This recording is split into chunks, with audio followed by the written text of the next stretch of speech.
প্রথম কথা হচ্ছে আজকের লাইভে একটা কথা বলি, সেটা হচ্ছে মানুষের চেহারা নিয়ে যারা হচ্ছে খারাপ মন্তব্য করে, হ্যাঁ, বা মানুষের চেহারা নিয়ে যারা মন্তব্য করে, এটা আসলে খুবই নিকৃষ্ট একটা বিষয়। এই জিনিসটাকে আমি অনেক ভয় পাই, কারণ এটা আমি বাস্তবে দেখে আসছি যে মানুষের চেহারা নিয়ে কখনো মন্তব্য করতে হয় না, হোক সেটা আল্লাহ প্রদত্ত চেহারা, বা এখন অনেকেই বলবে যে আপনি তো আপনার নিজের চেহারা চেঞ্জ করছেন, ঠিক আছে।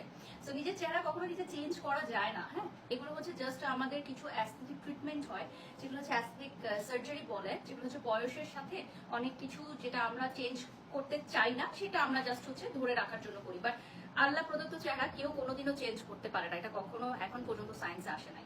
তো যারা হচ্ছে আল্লাহ প্রদত্ত মানুষের চেহারা নিয়ে খারাপ কমেন্ট করেন, বাট আপনারা যারা মানে মন্তব্য করছেন, তো আপনারা যে আজকে রাতে নামাজ পড়তে বসবেন, এই নামাজের কি মিনিং? কি মিনিং? আপনারা যে মানুষের মনে কষ্ট দিয়ে কথা বলেন, এই যে আমাকে যে সারাদিন লাইভে আপনারা এই ধরনের কমেন্টস গুলো করতেছেন, আপনাদের কি মনে হয় আমি কমেন্টস করি নাই? আমি সবগুলো কমেন্টস পড়ছি, আমি ইচ এন্ড এভরি কমেন্টস পড়ছি, আমি ইচ এন্ড এভরি ভিডিও দেখেছি। তো তো কি হয়েছে? আমার মনে যে কষ্টটা পেয়েছি আমি, সেই কষ্টটা থেকে যেই দীর্ঘ নিঃশ্বাসটা আসবে প্রত্যেকটা মানুষের উপর, এটা কি আপনারা ফিরে নিতে পারবেন?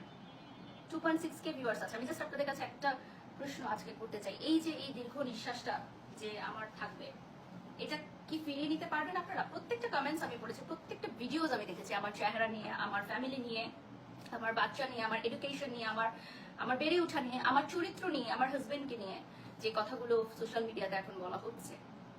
2.7K ভিউয়ার্স আছে। এই কষ্টটা থেকে যে দীর্ঘ নিঃশ্বাসটা আসবে, এটা কি আপনারা ফিরিয়ে নিতে পারবেন? ডেফিনেটলি না।